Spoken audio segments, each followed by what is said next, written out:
So moving on with our last presentation today, we have Lisa Raphals with the paper entitled Philosophy, Way of Life in Daoist Philosophy. Lisa Raphals is Distinguished Professor in the Graduate Division of the University of California, Riverside. She studies the culture of early China in classical Greece with research and teaching interests across several areas, comparative philosophy, religion, and history of science, with other interests in gender and science fiction studies. She's the author of 4 books, Knowing Words, Wisdom and Cunning, the Classical Tradition of China and Greece, from 1992, Showing the Light, Representations of Women and Virtue in Early China, 1998, Divination and Prediction in Early China and Ancient Greece, in 2013, and A Tripartite Self, Body, Mind, and Spirit in Early China, from 2023, and co-author of Old Society, New Belief, Religious Transformations of China and Rome, and Skill and Ethics, The Legacy of China, Greece and Rome, and author of many shorter studies. From 2021 to 2023, she served as the president of the International Society for Chinese Philosophy, and she's an affiliate of the Harvard Center of Hellenistic Studies. Lisa Raphals, are you here with us? Yes. Can you speak? Is the sound as it should be? Yes. Yes, we can hear you. Thank you. So we may start. You have 30 minutes. The floor is yours. Great. And I have a visual. Am I a co-host, or how shall I manipulate this? I can make you co-host. And if you are familiar with Zoom, you can share your screen with the presentation otherwise.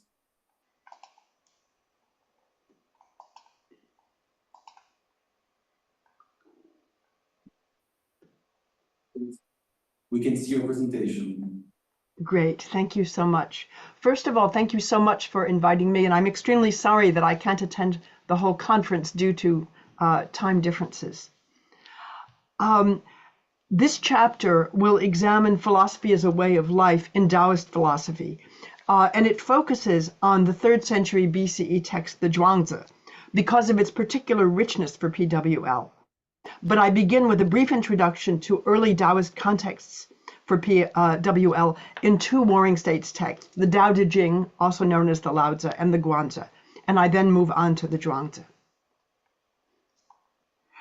The written version of the paper begins with a brief mention of Pierre Hadot's account of early Greek philosophy, John Cooper's critique, and critiques of Cooper's arguments, which I'll omit here in the interest of time. The point, however, for my discussion is that this debate involves assumptions that are anachronistic to Taoism and to Chinese philosophy in general. The first is a mind-body dualism that contrasts both reason and spiritual practices to the body and corporeal life in the world. Early Chinese philosophers held both holist and dualist views, but even those on the dualist end of the spectrum recognize the embodied nature of both thinking and spiritual practices. A second problem is the identification of spiritual practices with religion in contrast to reason, a contrast that again does not fit the history of Chinese philosophy. Nor are spiritual exercises part of a categorical divide between reason and philosophy and religion or tradition. In an early Chinese context, a range of self-cultivation practices were integrated into philosophical discussions of such topics as ethics and the good life, whether understood as broadly Confucian self-cultivation, Shoshan, or broadly Taoist and quasi-medical nurturing life, Yangshan. So these distinctions cannot be assumed, that is, Hadot's and the discourse, in a Chinese context. In early Chinese philosophy, and in Taoist thought in particular, we find accounts of Tao, the way, or by implication, the right way or ways, and the exemplary person, Junzi, which included the use of reason but did not focus on it. Secondly, so-called master's text, that is, text attributed to the philosophical masters, Zi, of the Warring States period, recorded and transmitted by their students, recommended self-cultivation practices with considerable differences between broadly Confucian Taoist and later Buddhist ones, but none of these opposed them to reason nor aligned them with religion. And thirdly, accounts of cosmology describe bodies, minds, and spirits both external entities and internal human spirit capacities, in terms of qi, an untranslatable term that we can think of as matter energy stuff.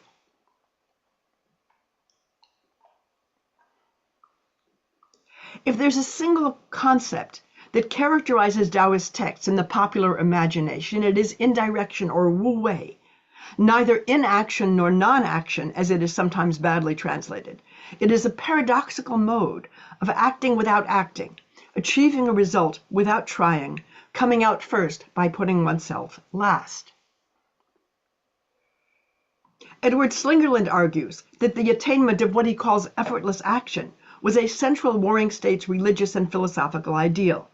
And he describes Wu Wei as an almost supernatural efficacy in which actions flow freely from spontaneous inclinations, but accord perfectly with the dictates of the situation. Slingerland argues that Wu Wei was both a spiritual ideal and philosophical problematique in the Analects, the Tao Te Ching, the Mencius, the Zhuangzi, and the Shunzi, texts that are now conventionally considered both Taoist and Confucian. A few examples illustrate the centrality of Wu Wei in Warring States thought. The Analects of Confucius describes the sage emperor Shun as ruling by means of Wu Wei. He made himself reverent, took up his ritual position facing south, the auspicious direction, and that was all. Here, Shun did not do anything. Wu Wei consisted in orienting himself correctly, mentally and physically, and that was all. That was enough. Warring States texts give two distinct accounts of what ruling by Wu Wei might mean. It may refer to a ruler who has perfected himself and thus can transform others without deliberate action, as here. Alternatively, if a ruler has chosen able ministers, they can govern effectively without intervention. Now, claims for the efficacy of Wu Wei are especially prominent in the Tao Te Ching, where those who understand Tao take away more and more in order to arrive at Wu Wei. With Wu Wei, there is nothing that is not done. Wu Wei is also linked to virtue. Those of the highest use Wu Wei and hold nothing else in regard. The text further recommends to act by Wu Wei, engage by not engaging. So in these passages, it is not clear whether Wu Wei is a disposition of mind or an indirect mode of action. For example, governing through ministers, and much depends on how we read the audience for the Tao Te Ching. There's more to be said, but time doesn't permit. Now, Wu Wei is also an important element in the Guanzi, especially in several cultivation of the mind, or more accurately, the heart-mind. In the chapter titled Arts of the Heart-Mind 1, Wu Wei is attributed to sages. Therefore, one must understand the unspoken word and handle affairs by Wu Wei. Thereafter, one may know the guidelines of Tao. The text clearly associates Wu Wei with sagacity. Again to quote, thus exemplary persons, Junzi, cannot be enticed by liking or oppressed by disliking. They are content and act by Wu Wei. They expel wisdom and pretense. Another passage identifies Wu Wei with Tao. Power is the dwelling of Tao. Things must obtain it in order to live. The living must know how to obtain it in order to grasp the essence of Tao. For power is obtaining, and obtaining refers to obtaining by means of which things are as they are. When it acts by Wu Wei, we call it Tao. When it dwells in things, we call it power. So here, Wu Wei, whether understood as action or mindset, is described as indirect, spontaneous, and effortless. The Tao Te Ching and Guanzi describe it as removed from desires and intentions. Now, a different chapter concerned with the heart-mind of the Guanzi, titled Inner Workings, Chinese Neya, chapter 49, is one of several texts that describe practices by which qi, this matter-energy stuff, which is fundamental to the constitution of everything, by which qi is refined into essence, jing. In these passages, once sufficiently still and sufficiently unified, jing or essence transforms into spirit, shan, and is stored in the heart-mind, Xin. The correct functioning of spirit in this text is the source of sage-like abilities. It thus describes essence as the basis of both physical life and sagacity. Again, we find the complete absence here of the kind of mind-body dualism that appears in many Greek and subsequent texts. It thus describes essence as the basis of both physical life and sagacity. It can only lodge in a mind, however, that is stable or settled. And so cultivating the mind, xiaoxin, and making one's thoughts tranquil make it possible to attain Tao. However, for this to happen, the senses must be keen and the body must be strong. The Neya begins by identifying essence as highly refined qi, which is identified with life itself, but also linked to the development of spirit. It is always the case that the essence of things is what makes them be alive. Below, it generates the 5 grains. Above, it creates the ordered stars. When it flows between heaven and earth, we call it ghosts and spirits, that is, external spirits. When it is stored within a person's chest, we call that person a sage. In other words, sages contain the same essence or jing as external spirits, and the only difference is that spirits are pure jing, while humans are a mixture of jing and form. Inner workings thus breaks down barriers between humans and external spirits. Michael Puett has shown that the Neya makes new claims that humans have the potential to gain powers like those of external spirits, normally the objects of prayer and sacrifice. By correctly cultivating essence and spirit in a settled heart-mind, humans can gain the divine powers necessary to control things in the world and to understand good and ill auspice without the aid of external spirits via ritual and divination or magic practices. Inner workings goes on to describe the heart or chest as a container in which essence can be stored away, zhang, literally treasured. Essence is identified thus with both spirit and sageliness, but the heart-mind must be settled if it is to become a lodging place for essence and eventually for spirit. So the last quote on the page, only one who is capable of correct alignment and capable of stillness is as a result of capable of being settled. When a settled heart-mind is present within, the eyes and ears are keen and bright, and the 4 limbs are durable and strong, and so it's possible to create a lodging place for essence. Essence is the essence of qi. When essence is guided, it is generated. The text then turns to spirit, understood as an internal faculty that can unify and transform, and it describes methods for cultivating spirit by aligning the body, the mind, so with the result that one becomes like a spirit and spirit enters the body.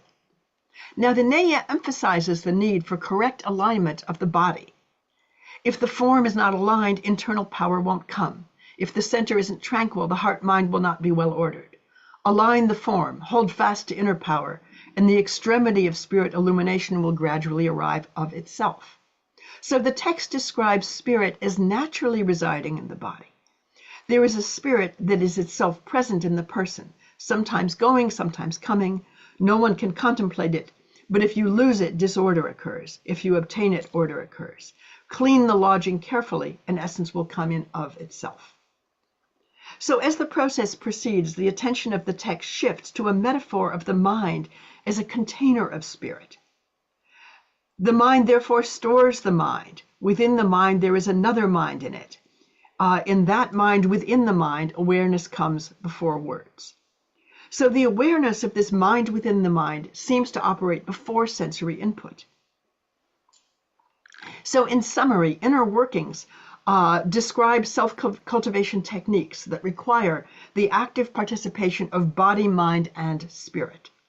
The process begins by aligning the body, which in turn aligns the mind. The regulated mind recursively regulates the body and senses, and spirit spontaneously enters to lodge in the body, specifically in the heart-mind. The result of all this is a human who holds powers normally ascribed to external spirits. So the key practices are settling the body, settling the heart-mind, cleaning the house, and the spontaneous entry of spirit.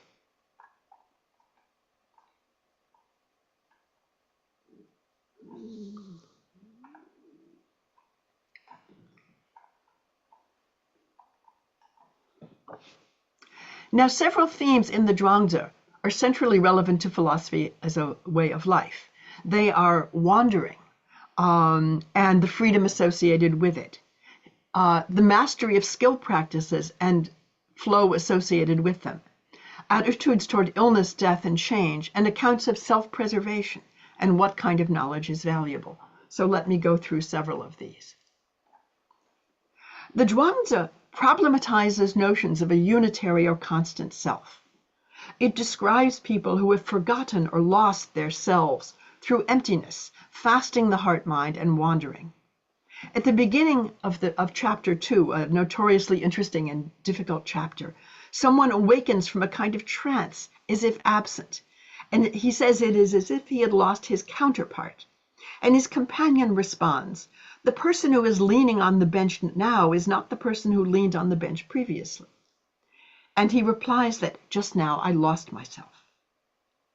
The Zhuangzi consistently advocates a state of emptiness, which it links to loss of self-perception. In chapter 4, Confucius, a very Zhuangist Confucius I should add, instructs his student Yan Hui in the technique of fasting the heart-mind, Xinjai. This fasting and emptiness are linked to wandering of the heart-mind. The Zhuangzi repeatedly also depicts skillful individuals who excel at the performance of a craft or skill. They begin in chapter 3 with Butcher Ding, who describes his skill in this way. What I care about is Tao, which goes beyond skill. And in this chapter, by the way, he's instructing a ruler, Lord Wenhui, in the art of butchering oxen. And so he continues, when I began to carve oxen, I saw nothing but oxen, presumably whole oxen, wherever I looked. 3 years later, I never saw an ox as a whole. Now I'm in touch through spirit and do not look with the eye. I know how to stop the senses, and the spirit I desire to run its course. I rely on the structuring of heaven. I cleave along the main seams, take as my guide the main cavities, and rely on what is so of itself. We have other accounts of skill in the voice of a wheelwright named Bian in chapter 13 and other masters of skills.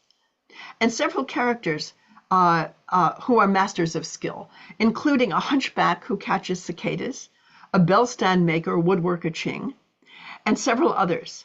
Now, these crafts experts make explicit their use of heightened awareness. For example, according to the wheelwright, he says the balance necessary to make the spokes of a wheel fit exactly right is something you get in your hands and feel in your heart-mind. The mouth can't put it into words. There's a kind of knack to it. And he says, I cannot teach it to my son, and he cannot learn it from me, bearing in mind that most crafts and most occupations were inherited from father to son.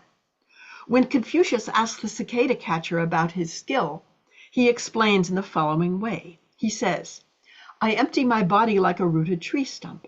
I hold my arms like the branch of a withered tree, and for all of heaven and earth's vastness and the myriad things' greatness, I am only aware of the wings of the cicada.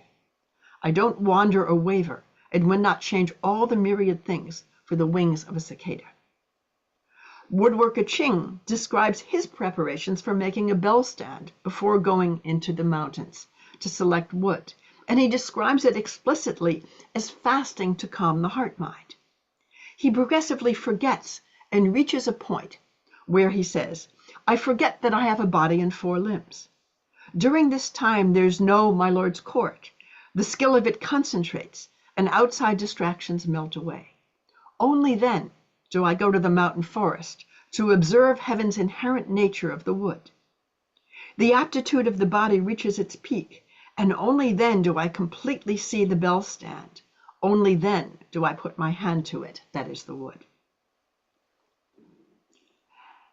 Now, it's important to note that the virtuosity of these skill makers is embodied.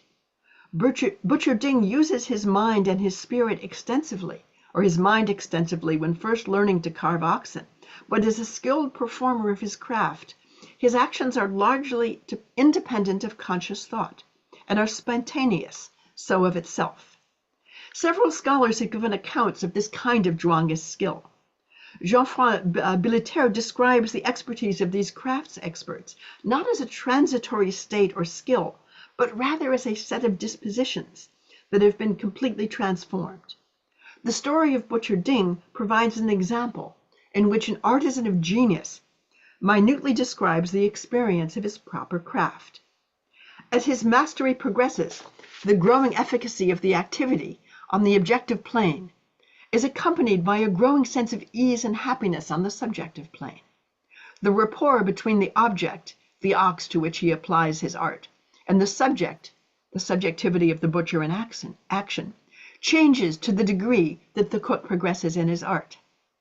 Billeterre argues that in its Zhuangist version, this state of mind is linked to a particular version of egalitarianism, in which domination does not dominate human relationships, and relations other than power are possible. I'm going to omit some other discussion of secondary literature in the interest of time here. The Zhuangzi also includes several examples of wholeness through what might be called, what Brian Bruyer calls collection and shedding. Butcher Ding ceases to look at oxen with his senses and sees them through the patterns of heaven in chapter 3. Wheelwright Bien perceives the wheel with his senses and responds with his heart-mind in chapter 13. Woodworker Ching first calms his heart and then sheds distractions, so that his aptitude and dexterity concentrate to such an extent that he can see the bell stand within the wood of the tree on the mountains. The carpenter first attains single-mindedness, and only then can he make circles and right angles without tools or calculations, without compass and square. Let me move on to a next theme in the Zhuangzi, the theme of death, change, and transformation. The Zhuangzi also repeatedly problematizes the physical person in two different ways. One strategy is to valorize individuals who are in some sense physically incomplete. Another is to portray fully realized individuals whose boundaries in some real extent extend beyond their physical persons. For example, chapter 2 describes an ultimate person who is untouched by heat or cold and on whom death and life have little effect. Now, in some cases, forgetting the whole self is linked to deliberately letting the heart-mind wander. For example, Confucius describes Lao Tzu's body as seemingly stiff like an old dead tree. He says to Lao Tzu, "You seem to have left things behind and separated from others, standing as if alone." And Lao Tzu replies that he was making or letting his mind wander in the beginning of things. The Zhuangzi also problematizes the self in its positive accounts of persons who are incomplete by conventional standards. Chapter 5 presents a series of powerful individuals who are either crippled or who have been physically mutilated by chopping off parts of the feet, which was a standard legal punishment in Warring States times. So these are people who have been convicted of something and punished for it. To give one example, a man named Wang Tai of Lu, by the way, the home state of Confucius, has lost one of his feet, but he drew half the population of Lu as his followers. He taught without words, but people were empty when they went out and full when they returned. Somebody asked Confucius, a resident of the state of Lu, whether it is possible to teach without words and complete people's minds without form. Confucius replies that Wang Tai is a sage who is able to avoid the transformation of life and death because he understands that the destiny of things is transformation. As a result, he is able to preserve his original state, and Confucius himself means to become his student. There are other examples which, in the interests of time today, I don't go into. These individuals preserve their essential integrity at the cost of their physical integrity. They are contrasted to normal people who are physically whole, but at the mercy of transformation. People all have heads and feet, but not minds and ears. While there is absolutely no one who has a physical form that can coexist with the formless and the shapeless. By contrast, to forget things and to forget heaven is called forgetting the self. Those who forget themselves may be said to have entered heaven. Now, a different version of incompleteness occurs in several narratives in chapter 6. who present people who lose or forget parts of themselves, that is, parts of their physical person. A man named responds to a disfiguring illness and the progressive malformation of his physical person with a detached kind of interest, that he is becoming crooked and hunchbacked. And when asked whether he resents this, he replies, "No, why should I resent it? Supposing that my left arm were transformed into a chicken, I would consequently go looking for a rooster that could call out the hours of the night. Supposing my right arm were turned into a crossbow, I would go looking for an owl to roast. Supposing that my buttocks were transformed into wheels and my spirit into a horse, I would mount them. What need would I have for any other conveyance?" Here, an originally complete person is potentially diminished or disassembled, but these changes don't concern him in the slightest.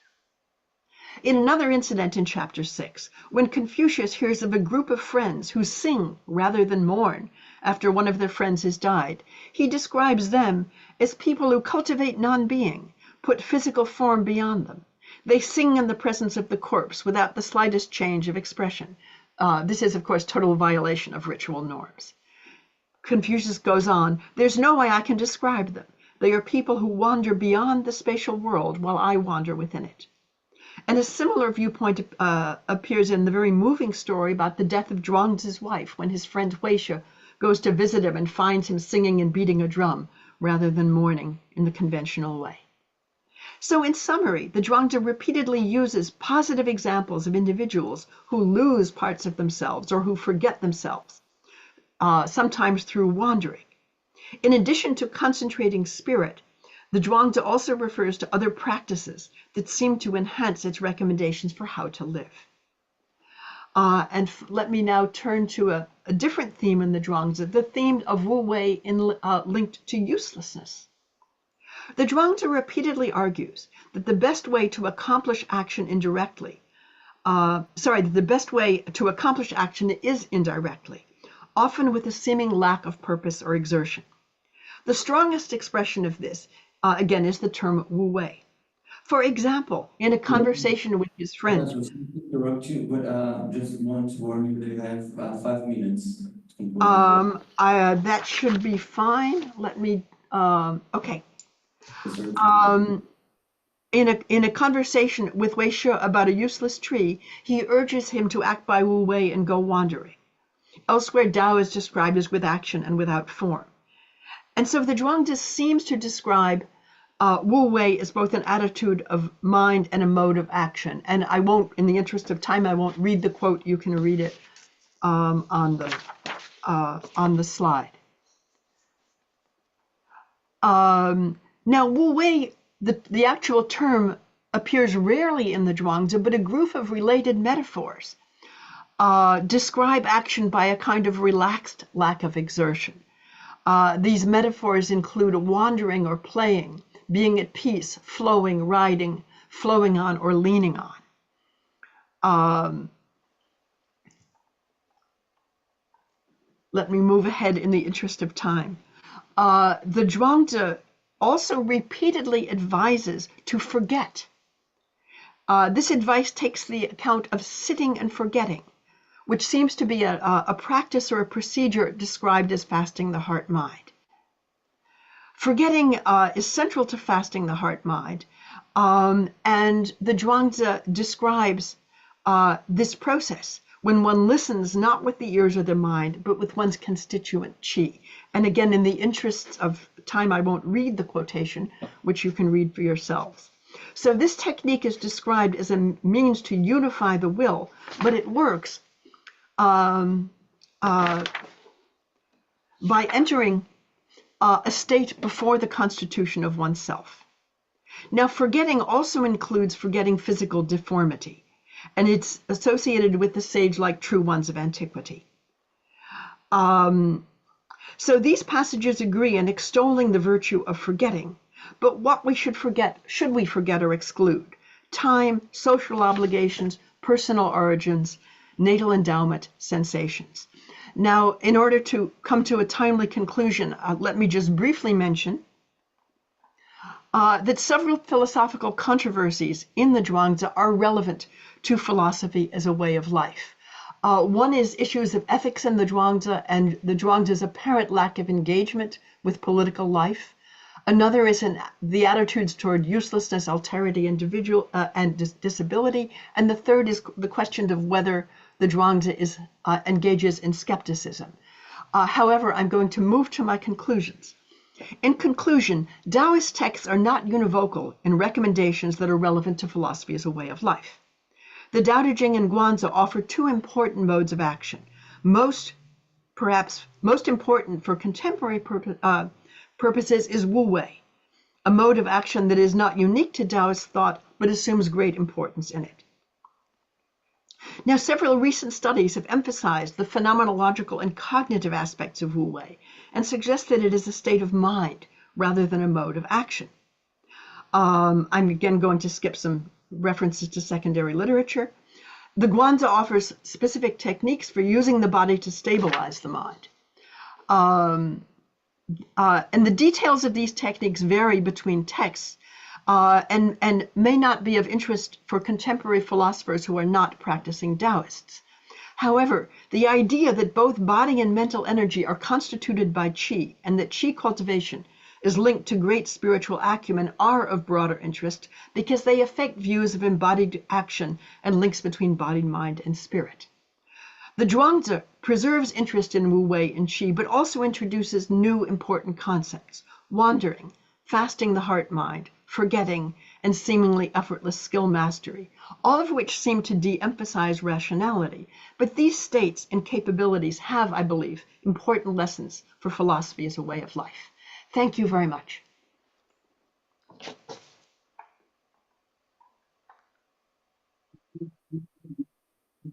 I think we have time for just one very quick question. So, who's up?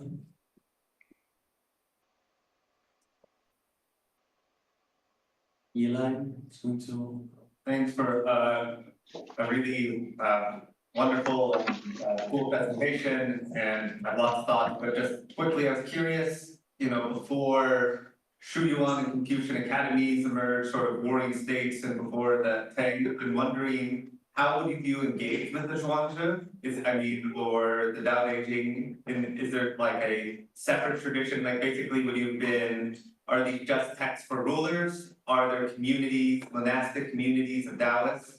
And how would you engage? Is there any knowledge of like how you would engage to cultivate Wu Wei? Like, would you have been reading the book and then been doing fluid practices to sort of gauge in that perception? I'm sort of wondering about the schooling about this. I know that things integrate later into the Chinese tradition, but is there sort of distinctively Taoist approaches to the schooling to get at some of these things we're talking about? Well, this is actually an extremely interesting question, which I'm not going to be able to answer to your satisfaction. Let me start out by saying that. One problem which the question also touches on is that many of philosophical and historical accounts of warring states thought refer to what they call Lao Zhuang Taoism in contrast to religious practices and communities. And there's been a great deal of disagreement with that mode. There seemed to be evidence that there may have been, in fact, practicing communities, but we're at the mercy of our sources and don't know much about them. The Zhuangzi is particularly interesting because, unlike the Tao Te Ching, which is clearly addressed to a ruler, it doesn't seem to be. Its audience seems to have been an educated elite. It's a complex written text who had concerns about standard political engagement and career paths in an era of where there existed relative upward mobility. The fact that many of its exemplars are craftsmen, not rulers or members of the elite, are particularly interesting. But as you can see, this doesn't give us information as to what communities may have engaged with these texts. I could speculate further, but I know that time is passing. So I'll just say that we wish we knew much more. And thank you for the excellent question.